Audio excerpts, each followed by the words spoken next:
Welcome home, brave heroes.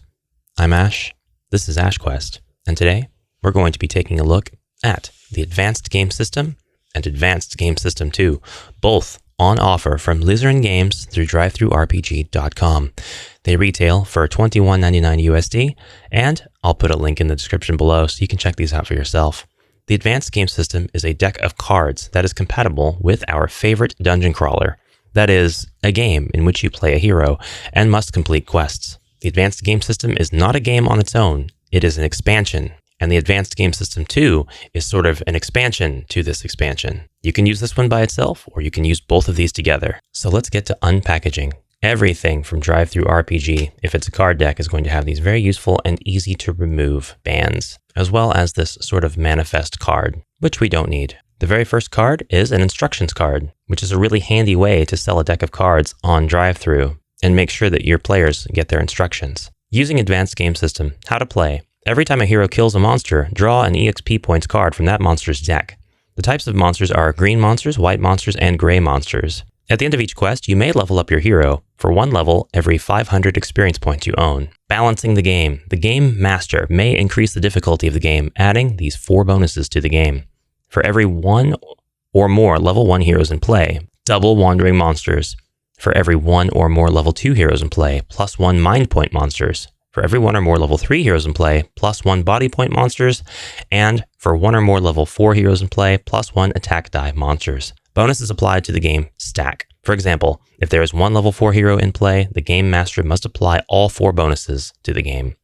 That's a great thing because the world's best dungeon crawler in which you play a hero and must do quests can become quite tedious and dull if all of the heroes are completely kitted out and just smashing everything they come across. On the reverse side of the instructions card, we have game setup. 1, choose a hero. 2, choose a class for that hero. We'll use the red cards for races such as humans. Their classes might be barbarians, knights, or monks, for example. We'll use the green cards for the races of elves, druids, rogues. Yellow cards for dwarves. And blue cards for Magicborn, which includes wizards, warlocks, and bards. Take the EXP points decks and shuffle them. There are 3 groups of monsters, green, white, and gray. And 4, add the advanced equipment cards to the equipment deck. Each class card has an emblem and a color on the back. Heroes must choose a class compatible with their race. All right, so let's start separating out the decks. We've got advanced equipment. It looks like we have classes with skills. So the class Berserker has a beginner skill, an intermediate skill, and an advanced skill. We've got the Vanquisher class, Druid, Ranger, Necromancer, Paladin, Blacksmith, Scavenger, and then we have the 3 decks of experience points. So these are the white monsters experience points, green monsters experience points, and gray monsters experience points. But Ash, what if my game has other colored monsters like Frosty Icy Blue? We'll get to that. Finally, we have 4 more cards, each depicting a different race, specifying how much experience it costs to go up a level and what bonuses you'll gain from going up that level. So no matter what class you are, if you are a human and you level up, you'll get an extra body point for level 1.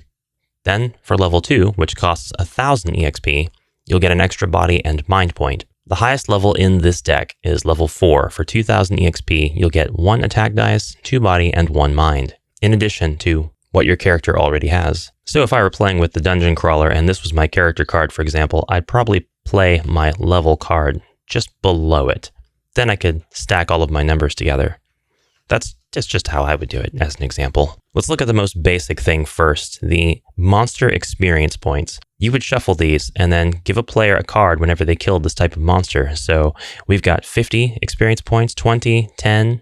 Then for the green monsters, we've got 5, 20, and 30. Yes, that means it's possible to kill a goblin and get 30 experience points, or kill, say, a very large, abominable monster and get 5. And the gray monster experience points. You get a high chance of either getting 100 or 150. This encourages players to go into battle. I like that. And it makes that first milestone of 500 experience points not too unrealistic to get pretty quickly. So far as we don't have any resource hogs. I do wish we had more than 1 card of each of these to use as a reference, because you might have a party that has more than 1 human in it, for example, such as a barbarian and a knight and a monk. All right, let's take a look at the skills. We'll start with Berserker. Now the skills are called beginner, intermediate, and advanced because These skills overlay whatever other magic or skills or abilities your characters have. So if you choose the class of Berserker, then you'll automatically gain access to this beginner skill because it tells you right here on the card, requires a Berserker hero of level 1 or higher to use this skill.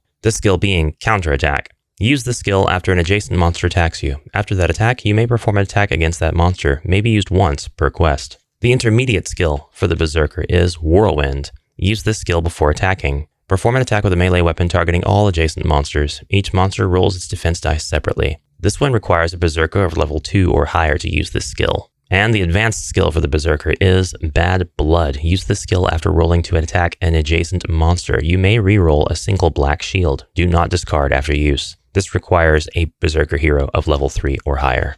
Now, according to our game setup card, these are red cards, and they're only compatible with humans, such as barbarians, knights, and monks. So again, kind of wish we had more copies, because if we had a game in which my party was composed of a barbarian, a knight, a monk, and a wizard, well, I only have so many of these to pass around, and they'll have to share the cards. That's not much of an issue, but usually heroes do have all of their own ability cards. Anyway, for Vanquisher, we have Challenge. Use this skill at the end of your turn. Choose a monster in your line of sight. Your hero becomes the target of that monster's attack until the beginning of your next turn. Do not discard after use. I really like the way this particular card words this ruling and how it treats aggro. Really like that. Important to note that despite the implications being made here, the Berserker, the pictures of the kind of character that this might apply to, it's valid for any of the human characters to be able to choose any of these classes and take on these roles. So it would be valid for the monk to take the Vanquisher class. It would be valid for the knight to take the Berserker class, and so on. As long as you select this class, you have access to this set of skills over the levels that you advance into. But on with the overview. Attack and Retreat is a level 2 Vanquisher skill. Use the skill after attacking an adjacent monster using a melee weapon. You may move your hero up to 6 squares, may be used once per quest. And Shield Slam, which is level 3 for Vanquishers, use the skill only if you have a shield equipped. The next time you attack an adjacent monster, all white shields rolled will count as skulls. I really like cards like that increase the amount of attack chances you have per die that you already have. It really changes the dynamic in a completely different way than just adding more dice. Okay, I'm really interested in the Necromancer skills / spells. Drain Life. This spell may be cast on any one hero adjacent to you. That hero loses 2 body points and you gain 2 body points. Back from the Dead. Use the spell when your body points are reduced to 0. You are immediately revived with 1 body point.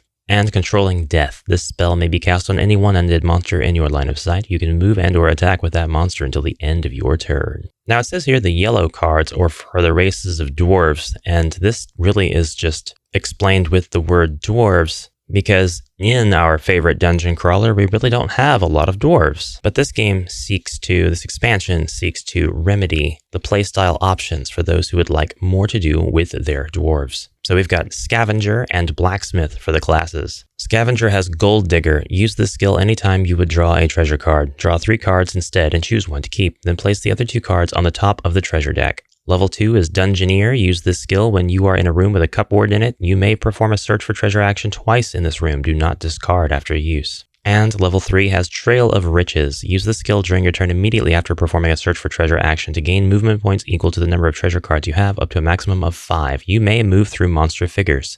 Do not discard after use. I'm going to need help with this one. I'm going to need help with its use case and with its specific usage. The Blacksmith class gives you Set a Trap. Use the skill on an empty square adjacent to you and place a pit trap token. Any monster that passes through that square must roll a combat die. If a skull is rolled, that monster immediately loses 1 body point. This is the type of thing like Caltrops in the official Rise of the Dreadmoon expansion of HeroQuest.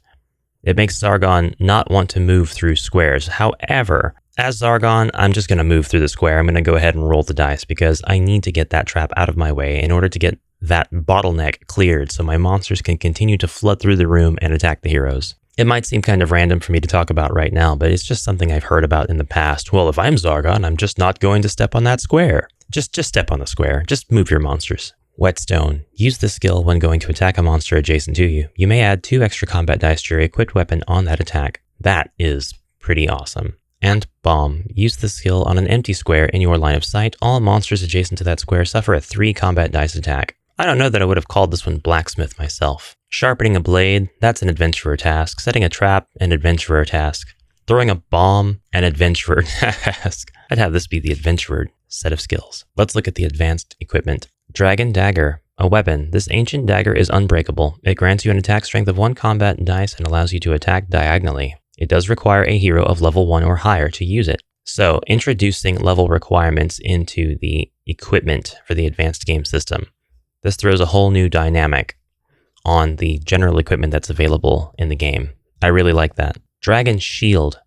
This shield has been blessed by the ancient gods, allows you to reroll 1 die when defending. You must keep the last result. May not be used with the battle axe or staff. May not be used by the wizard. Requires hero of level 2 or higher to use. Dragon Plate. This metal plate may be combined with chainmail or plate mail. Allows you to ignore 1 body point damage from a 4 dice attack. And then Dragon Blood. You may drink this potion at any time. The Dragon Blood fills all your body with the magic of the ancient dragons, making you invincible. You can't suffer any damage or die until the beginning of your next turn.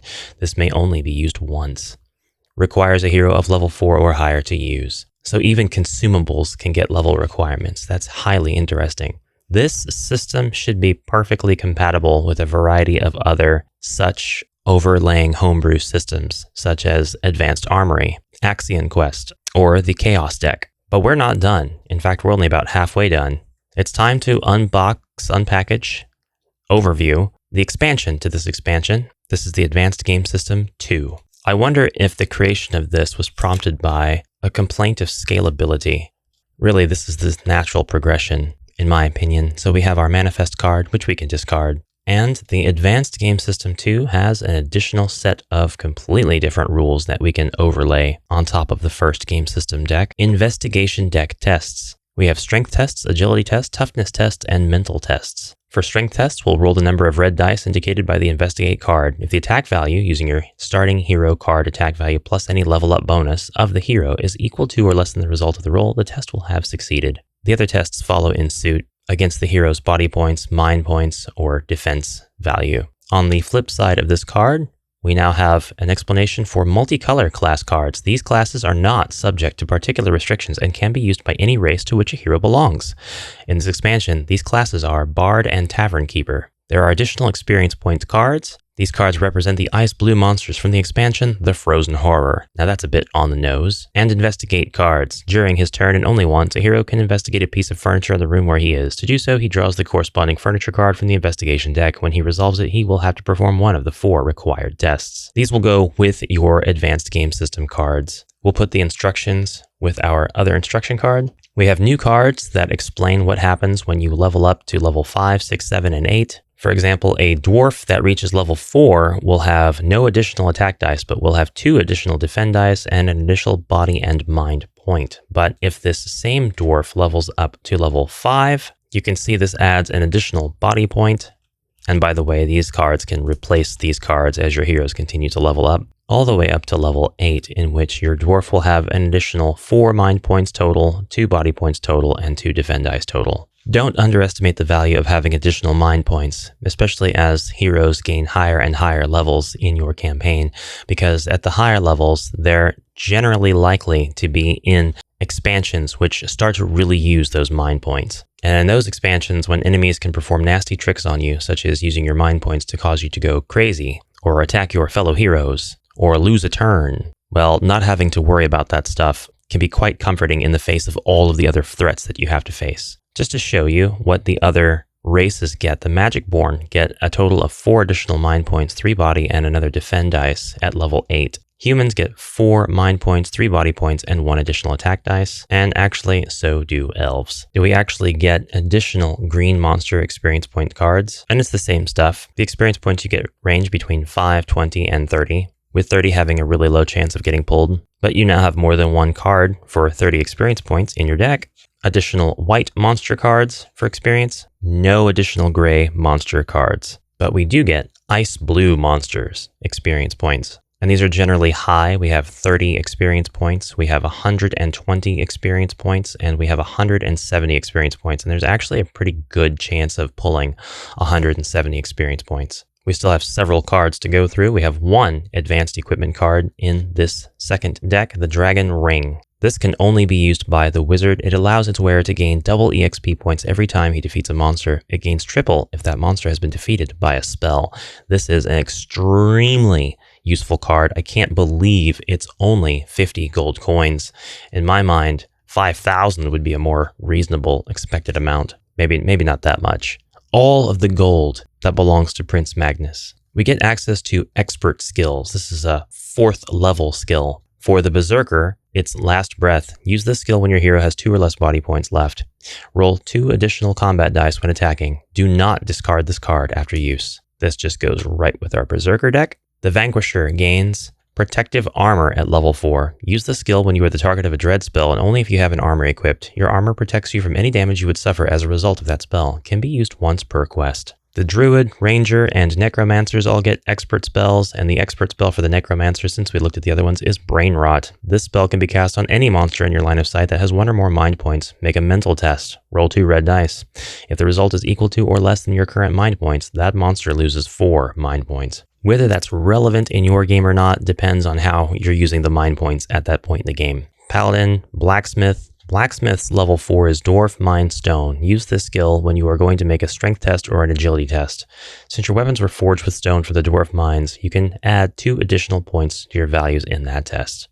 And that can be made once per quest, or used. Scavenger's expert skill is Triple Luck. Use this skill during your turn immediately after performing a search for treasure action in which you have obtained a card that awards gold coins. Triple the gold obtained in this way. Can be used once per quest. The lovely Tavern Keeper skills. All 4 of them are included, of course, and the 4 Bard skills. So I want to take a good look at Tavern Keeper since anybody can be this class. The first one is called This One's On Me. Use the skill during your turn. All heroes adjacent to you recover 1 body point. You must pay 5 gold coins for each hero that has recovered points in this way.